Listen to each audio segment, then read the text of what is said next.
Lepo pozdravljeni. Minuli teden je v javnosti odmeval dogodek, ki se je zgodil v celjski bolnišnici.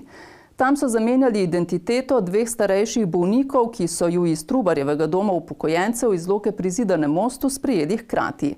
Med hospitalizacijo je eden od njiju umrl, o njegovi smrti pa so obvestili svojce drugega, ki so ga, še preden se je izkazalo, da je šlo za zamenjavo, že pokopali. Po informaciji o zamenjavi bolnikov so v zdravstvenem domu Sevnica, kjer so opravili prevoz bolnikov iz doma starejših občanov v bolnišnico, opravili interni strokovni nadzor. Oba pacienta, eden s pljučnico, drugi z okužbo sečil, sta bila iz doma upokojencev premeščena v celjsko bolnišnico z enim reševalnim vozilom. Pri prevzemu pacientov ni bila opravljena ustrezna identifikacija pacientov, tako da kje se pravzaprav v celi verigi oziroma v celem transportu zgodila ta zamenjava, ta trenutek še ne vemo. Zdaj, kje je prišlo do zamenjave, kako je točno potekalo, bomo razjasnili, ampak očitno pogovorljivega pacienta in odzivnega ni nihče vprašal, kako mu je ime in priimek. Pacienta sta nato ob napačni identifikaciji dobila napačni zapestnici in bila napačno hospitalizirana. Mislim, da drugi ali tretji dan po hospitalizaciji je pacient umrl. Bil je potem, spravujem izrazu, transportiran na sodno medicino, kjer so prav tako pri ugotavljanju identitete niso ugotovili prave identitete in je bil na to skremiran. Napaka, da je prišlo do zamenjave, se je razkrila šele, ko se je drugi pacient vrnil v dom.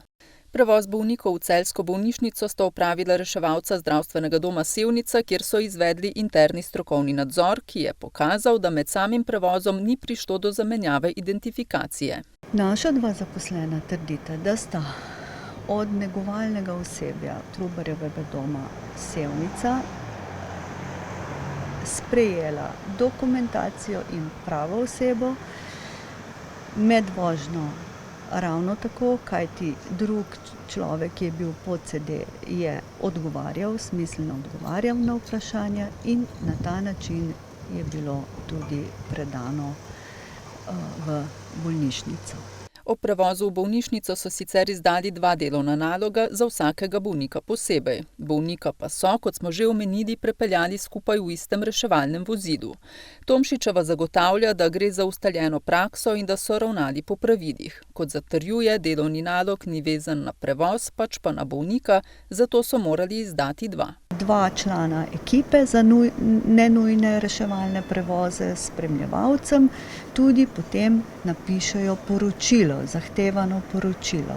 Datum, ura prevoza, od do, kilometri opravljeni, s katerim avtom je bil eden in drug.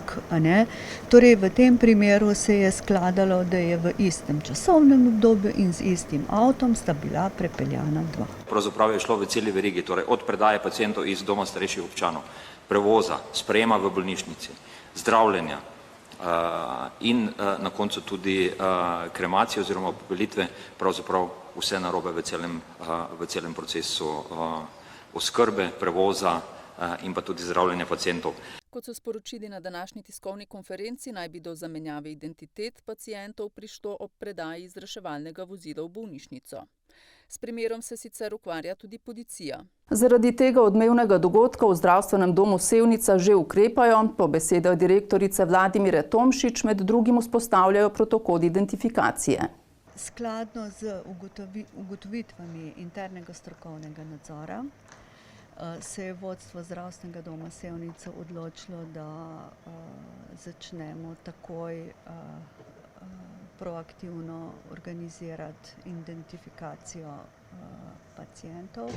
Zato vljudno naprošamo paciente, ko pridete k nam v zdravstveno obravnavo, da poleg kartice zdravstvenega zavarovanja, vkolikor vas ne poznamo, ne znamo identificirati, predložite tudi osebni dokument. Drugo, z vodstvom doma upokojencev, torej doma upokojencev Impolca, smo imeli danes ob 8 uri sestanek, kako bomo označevali oziroma kako bomo nameščali varnostne priponke, zapestnice za negibne bolnike, za bolnike z odklonom v duševnem zdravju. In danes smo naredili protokole za dom oskrbovancev Arto, Impolca, dom upokojencev Sevnica in pa seveda pri nas za nenujne reševalne prevoze, ki so iz doma, stalnega prebivališča do bolnišnic. Odločili smo se, da pri predaji pacienta bomo nameščali zapestnice, identifikacije do predaje v bolnišnici. Mestna občina Krško že 15. leto zapovrstjo sodeluje v vseevropskem projektu Evropski teden mobilnosti. V tem tednu poteka več dogodkov, s katerimi želijo spodbuditi različne generacije k razmisleku, kaj lahko vsak posameznik stori za več trajnostne mobilnosti. Naš glavni dogodek, ki se načrtuje v okviru zaključnega, to je 21. septembra, v okviru Zelene ulice, je tam, kjer bomo tudi nekako izžrebali nagrajence, ki se udeležujejo pri tej pešhoji oziroma trajnostno obliko prihoda na delo, pa še pa tudi nekako druge aktivnosti, kjer se bodo vključili, bomo tukaj nekako spodbujali oziroma vključili v žrebanje. Dan brez avtomobila sledi 22. kjer z otroci nekako uvajamo ta trajnostno mobilnost kot njihovo osnovno navado, ki jo bodo nekako sprejemali že od majhnih nog. Torej, največji projekt z področja trajnostne mobilnosti je izgradnja kolesarske povezave med Krškim in Kostanjevico. Gre za približno 19,5 km dolg odsek, vrednosti približno 6,5 milijonov evrov, ki je financiran pretežno iz evropskih sredstev. Ta rešitev, ta pridobitev bo zelo dobro povezala v kolesarskem smislu Krško in Kostanjevico, ki je že zdaj precej obluden. Ta pot je obludena, vendar pa je dokaj nevarna, kajti poteka po državnih cestah. Sedaj pa bomo se seveda s temu izognili. Poleg tega projekta poteka tudi povezava med Brestanico in Kozjim oziroma Senovim in Kozjim. To je sicer investicija, ki je izvajamo skupaj z Direkcijo Republike Slovenije za infrastrukturo, oni pa so nosilci te investicije. Pridobitev bo seveda naša in bomo mi lahko koristili. V teku je tudi izgradnja kolesarske steze med Brestanico in Ribniki in Mačkovcu, ki sodi v sklop obnove ceste med obema točkama. Med oblike trajnostne mobilnosti vsekakor sodi javni promet. Odpravili smo se na vožnjo s krškim mestnim avtobusom. Na krožni vožnji, ki traja približno 3/4 ure, se je izmenjalo kar lepo število potnikov. Poglejmo, kaj so nam povedali in kje smo se vozili. Vožnjo z mestnim avtobusom smo začeli na glavni avtobusni postaji, pot pa je vodila skozi Staro vas, Reso, staro mestno jedro. Ja, gospod, to je občina, ja. Tako, prosim. Nasvidenja. Nato mimo zdravstvenega doma in nakupovalnega centra do Leskovca pri Krškem in seveda nazaj. Zdaj v bistvu sami domačini poznajo sistem, pridejo tudi tujci gor iz drugih držav, ki so malo mogoče izgubljeni, ampak jim pomagamo, pač kolikor je v naši moči, da jih usmerimo na pravo pot. Na avtobusni postaji srečamo skupino upokojencev, ki so s takšno možnostjo prevoza večinoma zadovoljni. Seveda sem. Ja, kaj ne bom. Moramo biti. Ja, meni je všeč. Grem iz Sanovega, dojdem na avtobus, pa tukaj pa grem v Karč, pa tam zdravstvenega sem nazaj, pa spet na avtobus, pa spet na Sanovka. Kaj še vozimo? Pa grem to včasih na avtobus, če kaj imam kakšne opravke. Drugače pa mi je zelo prav prede, če ni treba imeti skrbi. Občasno. Malo svoje, malo tega. Če tako bo šlo vreme, grem na avtobus. Opažam, da ljudje se kar dosti v bistvu poslužujejo mestnega prometa, od starostnikov do dijakov, osnovnošolskih otrok. Je pa najbolj poglavitni primer v bistvu težava delovnega časa med avtobusno postajo pa med železniško postajo. tako da velikokrat ljudje prosijo zaradi zamude, kličejo iz železniške postaje na avtobusno, da jih počakamo, da lahko potem grejo naprej. No. Pojasnjuje naš sogovornik, ki sicer šele nekaj mesecev opravlja delo voznika mestnega avtobusa. Mene navdušil v bistvu moj oče in imam ta veselje, no, da v bistvu s samimi ljudmi se kako rečemo, seveda kadar stojimo, ne kadar se vozimo, tako da mi je delo zelo všeč. No. V bistvu od nas samih voznikov je res treba, v bistvu moramo paziti na vse udeležence kot na nas same in moramo biti zelo pazljivi, no, do vseh. Tako kot ste videli, v bistvu, da dostikrat nas ljudje izseljujejo in moramo paziti tudi v bistvu, no, ker na koncu mi odgovarjamo za vsakega lahko. Mestna občina Krško sicer že vrsto let sofinancira mestne prevoze, mestni avtobus. Ker prvotno zamišljena frekvenca voženj ni bila zadovoljiva, so se nedavno odločili za nekaj sprememb. V zadnjem letu smo izvedli kombinacijo šolskih prevozov in mestnega avtobusa, tako da v tistih koničnih časih koristimo tudi šolske avtobuse, da izvajajo te prevoze. S tem smo nekaj povečali frekvenco, po drugi strani pa smo tudi razširili mrežo.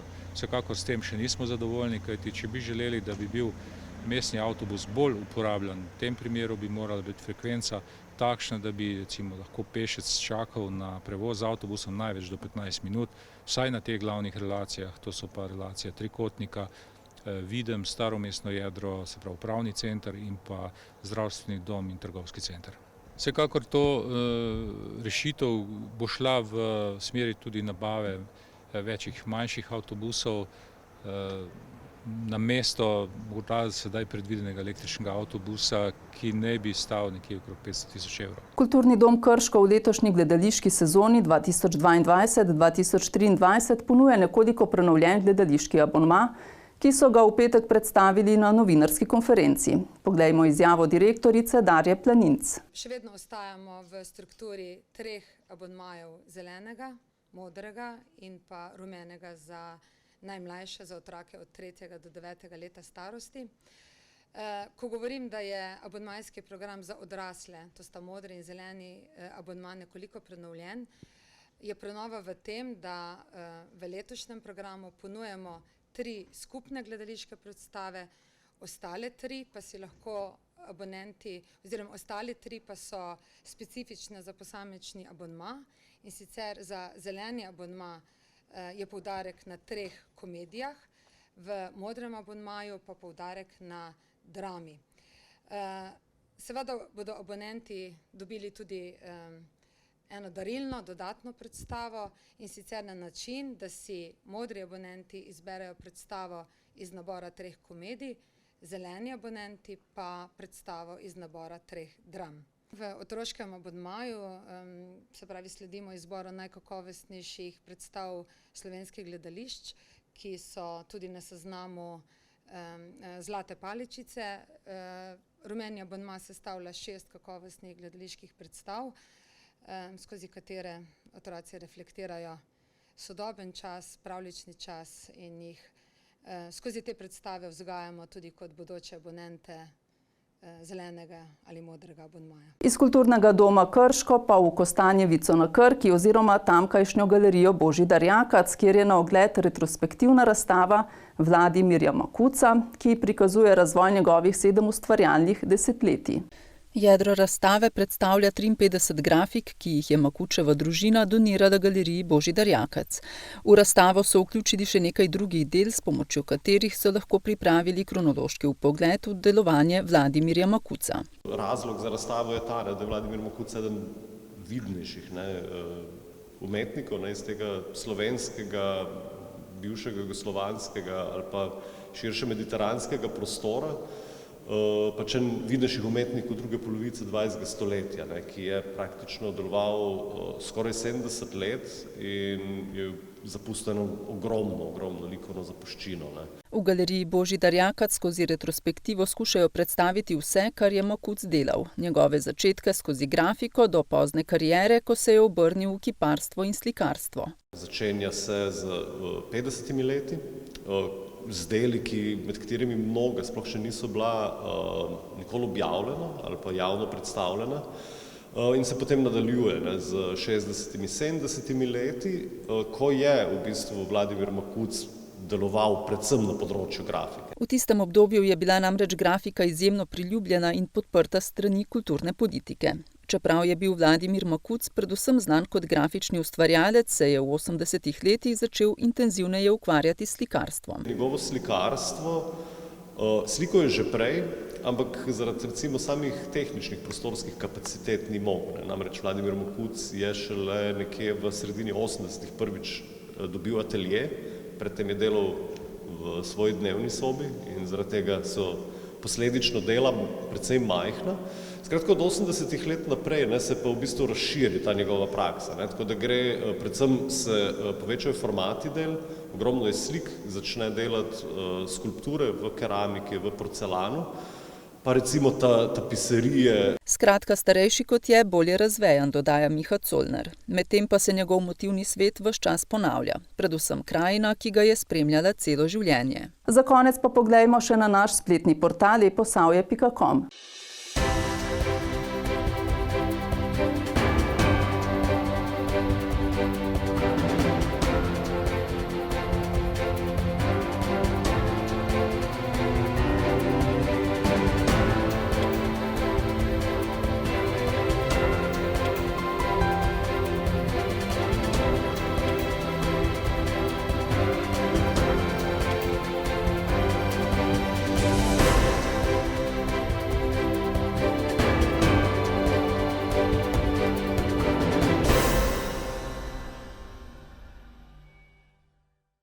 Hvala za pozornost in vabljeni v našo družbo znova čez teden dni. Nasvidenje.